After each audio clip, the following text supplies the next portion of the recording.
I lived in a world of paper and precision. For 8 years, I'd managed thousands of construction contracts worth millions of dollars. Every clause mattered. Every comma could mean the difference between profit and bankruptcy. I reviewed lease agreements at breakfast, analyzed lien waivers during lunch, and triple-checked bid documents before bed. My colleagues called me the paper queen, and I wore that title proudly. I'd built the company's entire contract management system from scratch, a custom software that tracked every agreement, every deadline, every dollar. It wasn't just efficient. It was brilliant. It had saved the company from 3 lawsuits and countless costly mistakes.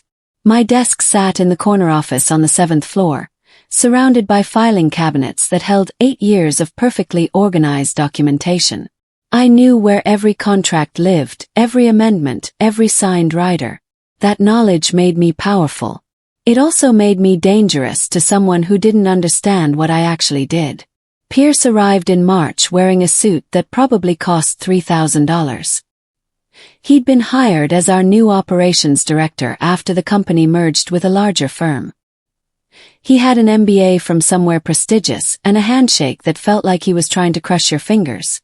Within his first week, he announced he'd streamline operations and eliminate redundancies. He used words like synergy and optimization, but couldn't tell the difference between a construction lien and a property lease. I watched him tour our department, nodding seriously while our team explained their work. His eyes glazed over whenever anyone mentioned actual contract law. He was the kind of executive who believed management skills were universal, that running a construction contract department was the same as running a shoe factory. He was wrong, dangerously wrong. But he had the confidence of someone who'd never failed spectacularly enough to learn humility. In April, I noticed Pierce spending unusual amounts of time reviewing our department's budget. He'd pull staffing reports and study them in his office for hours. He started attending our team meetings uninvited, sitting in the back with his tablet, taking notes. He wasn't looking for errors to fix. He was looking for people to cut. I recognized the signs because I'd seen it happen in other departments after the merger.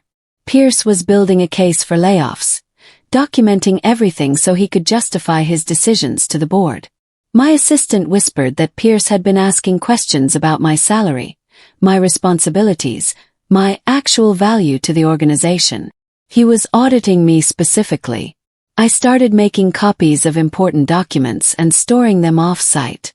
He updated my resume, and I called my lawyer to review my original employment contract, the one I'd negotiated 8 years ago when I'd first built the software system they now depended on. May 15th. Pierce summoned me to his office at 4 o'clock on a Friday. That timing wasn't accidental. Fire someone on Friday afternoon, and they have the whole weekend to absorb the shock before they can talk to HR or a lawyer. I walked into his office and found him sitting behind his massive desk, fingers steepled like a movie villain. He didn't ask me to sit. "Natalie, the company is evolving," he began, his tone suggesting he'd practiced this speech. "We're moving toward a more automated, efficient model. And frankly, you're an expensive relic of the old way of doing things." I stood perfectly still, watching him. He continued, "Your salary is substantial. Your role, while once valuable, has become redundant. We have younger, cheaper employees who can handle contract management with the new automated systems." He paused for effect. "You're no longer needed." I'd expected anger to hit me. Instead, I felt eerily calm. Pierce was leaning back in his chair, waiting for tears or pleading. He expected me to beg for my job, to promise I'd work harder, accept less pay, anything. Instead, I smiled. It was a small smile, knowing and quiet. "I see," I said softly. "You've made your decision." He looked slightly confused by my reaction. "I have. We're offering you 2 weeks severance, which is quite generous considering the circumstances. You'll need to sign a release, of course, agreeing not to sue or disparage the company. 2 weeks severance after 8 years of service. For building their entire system. For saving them millions." I let the silence stretch out. "Is there anything else?" he finally asked, clearly uncomfortable with my composure. Just one question, I said. Is this your final decision, Pierce? Absolutely final. No turning back. He actually scoffed. Yes, Natalie. It's final. Leave your badge at the front desk on your way out. I picked up the termination letter from his desk. The severance offer was insultingly small, barely enough to cover 2 months of rent. No acknowledgement of my 8 years of service. No recognition of what I'd built. Just a cold calculation that I was expendable. I read it slowly, letting Pierce watch me absorb every word. He thought he was seeing defeat in my careful attention to detail. He was actually watching me memorize every word so I could discuss it with my legal team. 2 weeks severance, I said quietly. For 8 years of building the system that runs your entire contract operation. Pierce shrugged. The system will run fine without you. That's what automation is for. I folded the letter carefully and placed it in my bag. You're certain about this? Completely certain. He stood up, signaling the meeting was over. Completely. Clean out your desk today, Natalie. I want you gone by 6. I returned to my corner office and began packing. 8 years of work fit into 3 cardboard boxes. Photos of my team. Awards for exceeding performance targets. My personal coffee mug. My coworkers walked by slowly, their faces tight with fear. If Pierce could fire me, the person who'd built everything, then nobody was safe. A few stopped to whisper their support, but most kept their heads down. I didn't blame them. They had mortgages and families and fear. Pierce watched from his glass office, sipping espresso from a tiny white cup. He looked satisfied, triumphant even. He probably thought he'd just saved the company $100,000 in annual salary. He had no idea what he'd actually done. I carried my boxes to my car, surrendered my badge to security, and drove away from the building I'd worked in for nearly a decade. My hands were steady on the wheel. Everything was going according to plan. Monday morning, I sat in my lawyer's office while she pulled files from her cabinet. I'd hired her 8 years ago to negotiate my original employment contract. She was expensive, brilliant, and thorough. I always told you this contract was a masterpiece, she said, spreading the documents across her conference table. We'd negotiated it back in 2017, when I'd first built the contract management software. The company had been smaller then, desperate for someone who could organize their chaos. I'd had leverage, used it. The contract had a standard employment section, salary, benefits, vacation time. But it also had something else. A founder-rider amendment that protected my intellectual property rights. It's even better than I remembered, my lawyer said, highlighting certain clauses with her yellow marker. Pierce just triggered every single protection you negotiated. He's handed you a gift. 2 days after my termination, the company's bidding software crashed. Not a total crash, it was subtler than that. The system started throwing error messages whenever anyone tried to submit a bid for a new contract. Maintenance key required, the screen read. Authorization expired. I heard about it from former colleagues who texted me in panic. The IT department was scrambling. They tried rebooting the servers. They'd called the original software company that had helped me build the custom platform. Nothing worked. The software required a quarterly maintenance key. A unique authorization code that verified the license was current. That key came from my private LLC, the one I'd formed 8 years ago to protect my intellectual property. The contract I'd signed with the company gave them usage rights to the software, but only while I remained employed in a leadership role. Pierce had terminated me from that role. The license had automatically expired. The system was locked, and only I had the code to unlock it. Pierce's first response was predictable. He tried to brute force a solution. I heard through my contacts that he'd called an emergency meeting with IT and demanded they hack the system, or find a workaround. The senior developer had laughed in his face. Sir, this isn't a password we can reset. The encryption is military grade. The licensing agreement is legally protected. We'd need authorization from the original developer to access those systems. Pierce had apparently turned red. Then hire someone who can break it. Offer them whatever it costs.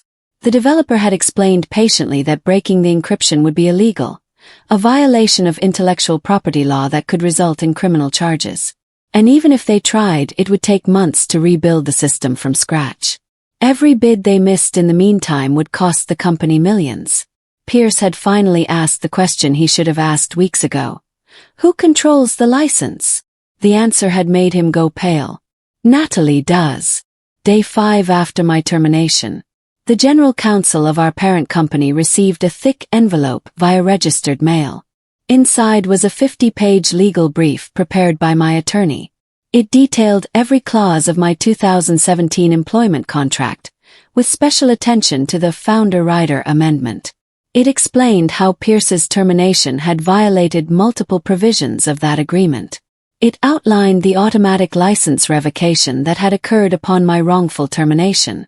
And it presented a detailed calculation of damages, lost bids, potential lawsuits from clients whose contracts were now in limbo, and the cost of rebuilding a system that had taken me 3 years to create. The total came to approximately $4.5 million. The brief concluded with a simple offer. We could resolve this quickly and quietly, or we could let it go to court. My lawyer attached copies of every email Pierce had sent about me, including several where he'd called me an expensive relic and questioned my actual value. Evidence of age discrimination. My lawyer was very thorough. The general counsel spent an entire day reading that brief. I know because one of his paralegals was a former colleague who owed me a favor. She texted me updates throughout the day. He's on page 15. He just said a bad word. He's reading the founder-rider. His face is purple.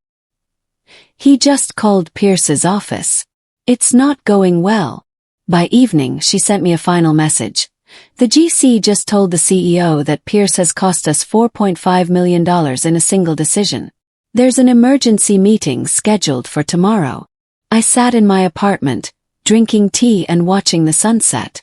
Pierce had thought I was just a contract manager, someone who shuffled papers and filed documents. He hadn't understood that I'd built something valuable and protected it carefully. He'd mistaken my quiet competence for weakness. That mistake was about to cost him everything. Day 6. Pierce received a meeting invitation marked, "Urgent legal formality." The message was vague, probably intentionally.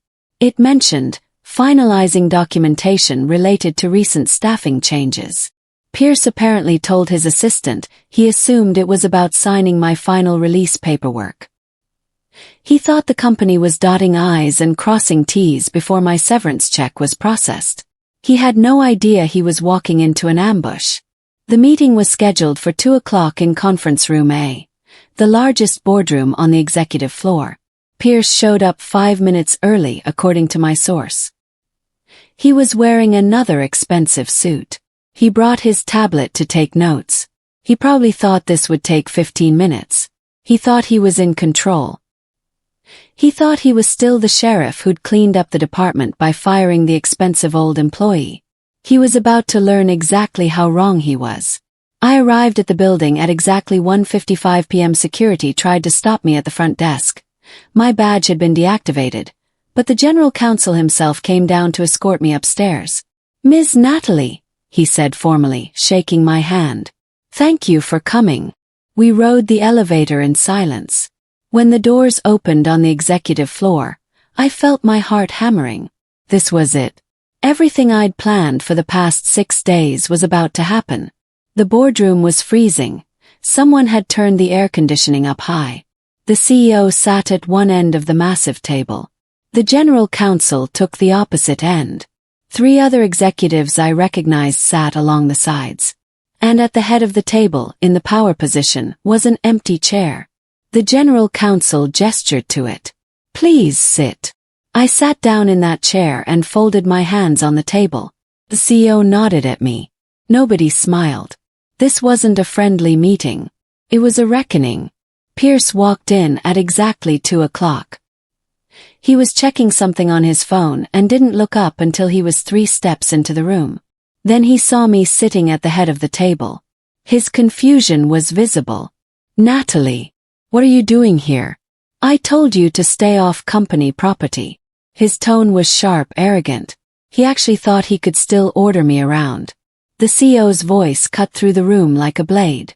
"Sit down, Pierce. And be quiet." Pierce's head snapped toward the CEO.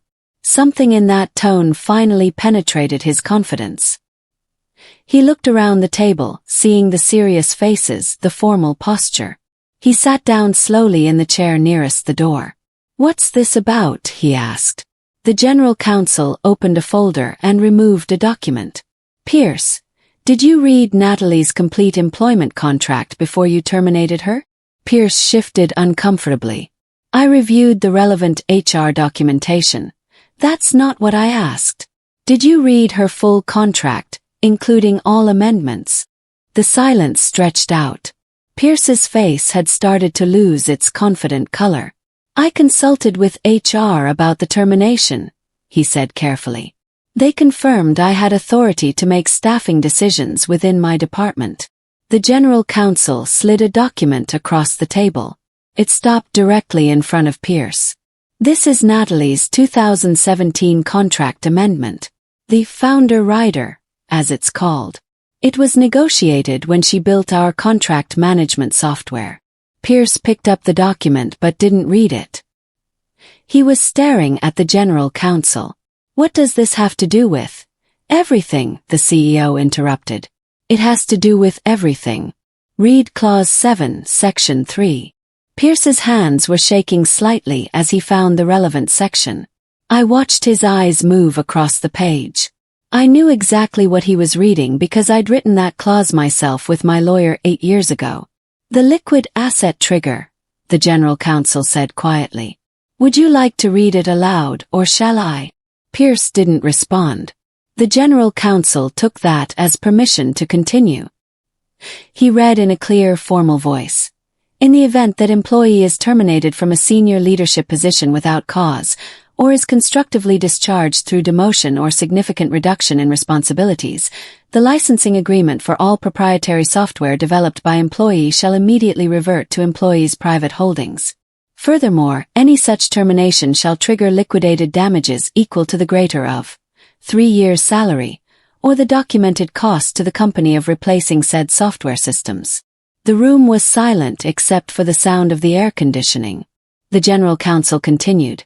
"The clause goes on to specify that documented costs include lost business opportunities, client penalties, and system reconstruction expenses."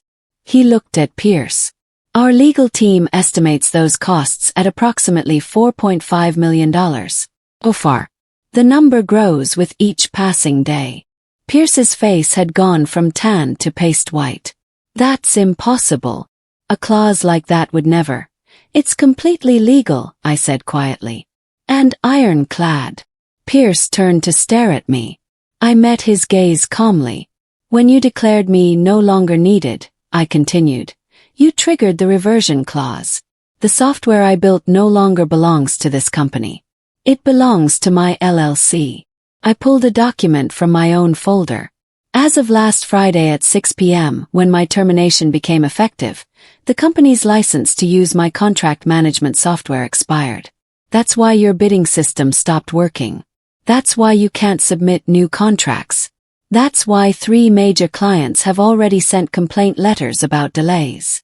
The CEO leaned forward. "How many bids have we missed?" I'd been tracking it carefully. 7. Worth a combined total of approximately $12 million in potential revenue. Pierce found his voice. "You can't just take our software. It was built on company time with company resources." "Actually," the general counsel interrupted, "the Founder Rider specifically addresses that. Natalie can, and she did. The contract explicitly states that intellectual property she develops remains hers, licensed to us only under specific employment conditions. You violated those conditions." I wasn't finished. I pulled out another document. This one was older, the paper slightly yellowed. "There's something else Pierce didn't discover in his audit," I said. When this company merged with the parent corporation 3 years ago, there was a complex property transfer. Office buildings, land, equipment. Everything got consolidated under the new corporate structure. I slid the document to the center of the table. Except for one piece of property. This building. The land it sits on. The CEO picked up the document and started reading. His eyes widened. The land is owned by your holding company. He nodded. I purchased it through my LLC 6 years ago, during the company's financial troubles. You needed capital quickly. I provided it by buying the land and leasing it back to you at below market rates. The lease agreement was favorable to the company. I made sure of that. Pause. That lease agreement contains a clause. If I'm ever terminated without cause, the lease reverts to month-to-month status at market rate. The CEO looked at the general counsel. What's market rate? Triple what we're currently paying. Pierce's hands started shaking so violently that he had to pull them off the table and hide them in his lap. The confident executive who'd fired me 6 days ago was gone. In his place sat a man who'd just realized he wasn't the sheriff cleaning up the department. He was a catastrophic liability. You engineered this, he whispered, staring at me. You planned this whole thing. I shook my head. I protected myself. 8 years ago I built something valuable and made sure I was compensated fairly for it. I negotiated contracts that acknowledged my contributions. I did everything legally and transparently. I leaned forward slightly. You're the one who decided I was no longer needed, without bothering to understand what I actually did. You're the one who didn't read my contract before terminating me. You're the one who cost this company millions of dollars because you were too arrogant to do basic due diligence. The CEO was reading through the property documents, his expression growing darker with each page. Pierce tried one more time. This is blackmail. It's contract law, the general counsel said flatly. The CEO set down the property documents and looked at me. The anger in his eyes wasn't directed at me. It was directed at Pierce. But his voice was controlled when he spoke. Natalie, what will it take to resolve this situation? What do you want? I'd been preparing for this question all week. I looked directly at Pierce. I want his bonus. All of it. The signing bonus he received when he took this position. That's my starting point. Pierce's mouth fell open. You can't, that's my money. I earned that. You earned nothing, I said coldly. You destroyed value. You cost this company millions because you thought you were smarter than everyone else. Your bonus, which I believe was $200,000, will be the down payment on my licensing fee. The CEO wrote something on his notepad. What else? I want a formal acknowledgement from the board that my termination was wrongful. I want my personnel file corrected. And I want Pierce's employment reviewed for gross negligence. The general counsel was taking notes. Anything else? Smiled. One more thing. I pulled out a final document. This one made Pierce actually flinch when he saw it. This is the executive non-compete agreement that all senior directors signed when they joined after the merger, I explained. I helped draft these agreements 3 years ago. They're very comprehensive. I slid it toward the CEO. Section 12 states that any executive terminated for cause cannot work in the construction industry for 3 years. The radius restriction covers a 500-mile area. Pierce's voice was hoarse. That would destroy my career. I couldn't work anywhere in the region. I looked at him without sympathy. You told me I was an expensive relic. You said my role was redundant. You fired me to save money and look efficient. Now you're about to learn what redundancy actually feels like. The CEO read the non-compete clause carefully. Then he looked at Pierce with an expression of pure contempt. You didn't read her contract. You didn't read your own contract. What exactly did you read, Pierce?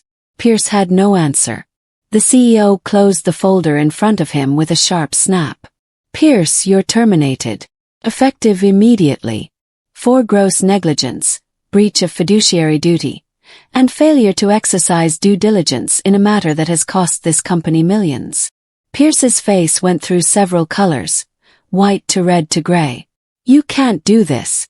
I have a contract, which includes a termination for cause provision that we are now exercising, the general counsel said.